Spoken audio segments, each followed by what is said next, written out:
Welcome back. Now you've seen in different places around your dashboard this button that says upgrade, and this will allow you to upgrade to Canva for Work, which will give you access to other tools to create more designs.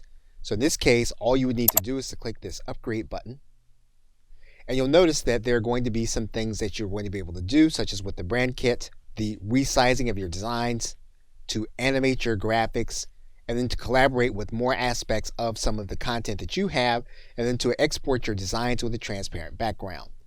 We're going to click try it for free for 30 days. You can choose whether you want to have the monthly or yearly option in order to upgrade in 30 days. What you'll do then is you'll write in your card number.